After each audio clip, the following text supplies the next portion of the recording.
Mantan Wakil Menteri Ketenagakerjaan Immanuel Ebenezer alias Noel hari ini menjalani persidangan terkait kasus dugaan pemerasan dan gratifikasi pengurusan sertifikasi K3 di Kemenaker. Agenda sidang adalah pemeriksaan saksi. Salah satu saksi dalam persidangan itu mengakui telah menerima jatah uang bernilai 1,8 miliar rupiah terkait kasus pemerasan K3. Siapa dugaan parpol yang disebut dan juga ormas yang dimaksud mantan Wamenaker Immanuel Ebenezer menerima aliran dana dugaan pemeriksaan pengurusan sertifikasi K3 di Kementerian Ketenagakerjaan. Kita tanyakan langsung pada peneliti Pukat UGM Zainur Rohman. Selamat sore Mas Zainur.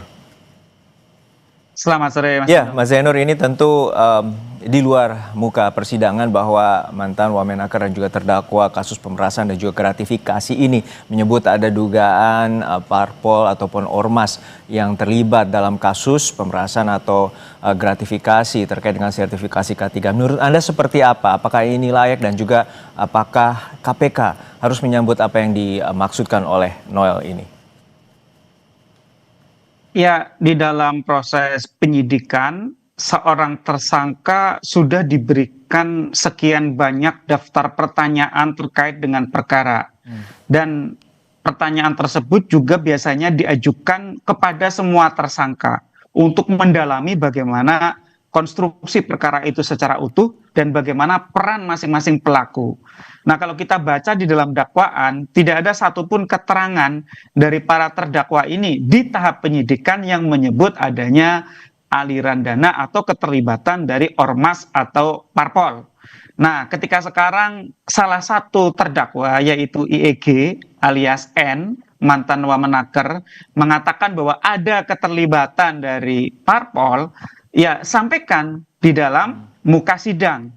Sampaikan apa yang diketahui oleh terdakwa mengenai terlibatnya parpol tersebut dan kemudian bagaimana tindak pidana yang dilakukan oleh parpol. Kan tidak mungkin parpol itu beraksi sendiri.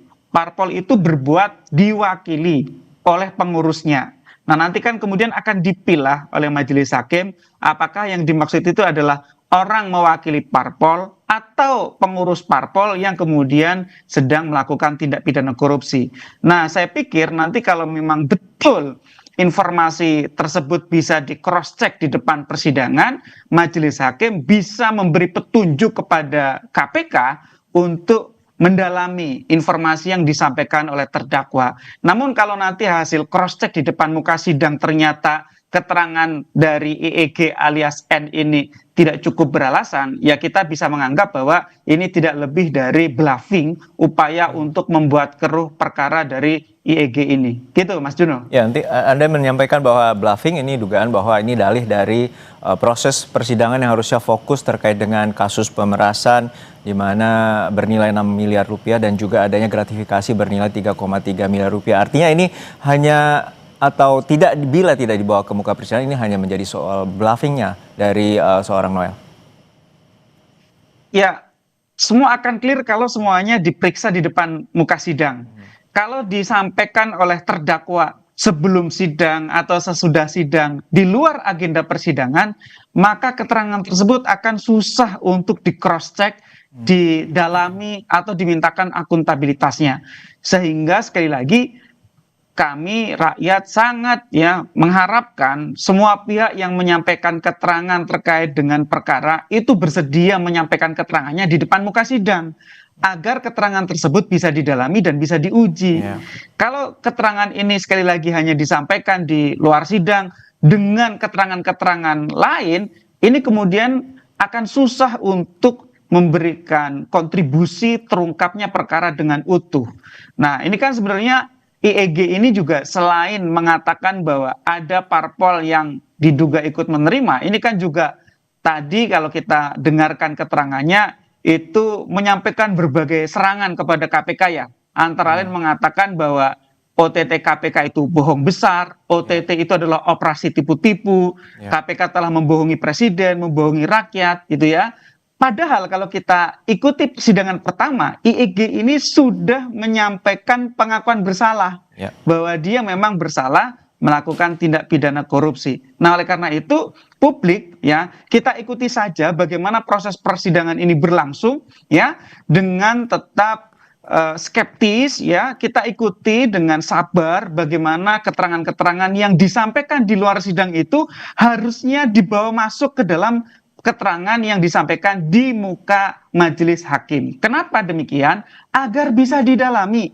Kalau sudah didalami dan itu informasinya valid, cukup kuat, majelis hakim bisa perintahkan kepada JPU KPK, tolong KPK tindak lanjuti keterangan dari IEG ini sebagai terdakwa, apakah betul ada aliran dana ke parpol, apakah betul ada aliran dana ke ormas.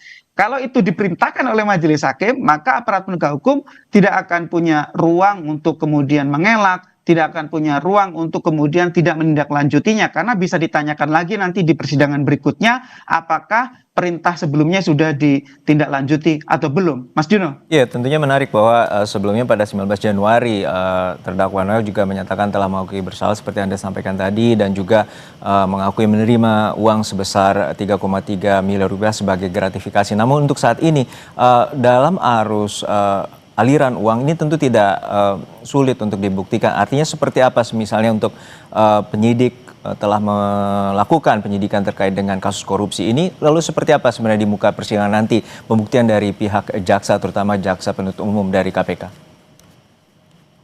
Ya, kan dari masing-masing terdakwa ini sudah disampaikan dakwaannya. Di dalam dakwaan sudah diuraikan perbuatan yang dituduhkan, didakwakan sebagai perbuatan pidana, beserta dengan keuntungan material berupa sejumlah uang yang dinikmati, diterima oleh masing-masing terdakwa.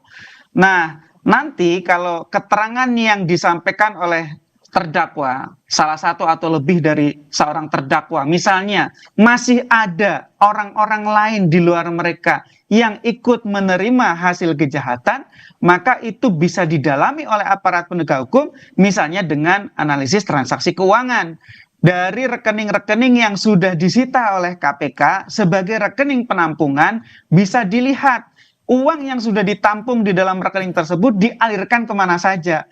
Di dalam daftar transfer itu kan terlihat ya, ada nomornya, ada namanya, kemudian didalami apakah nama-nama tersebut memang benar menerima sejumlah uang. Kalau memang benar menerima sejumlah uang, peruntukannya untuk apa? Apakah untuk transaksi yang sah atau transaksi yang melawan hukum? Kita dengar KPK di akhir tahun 2025 kemarin juga sudah menambah ada 3 tersangka baru.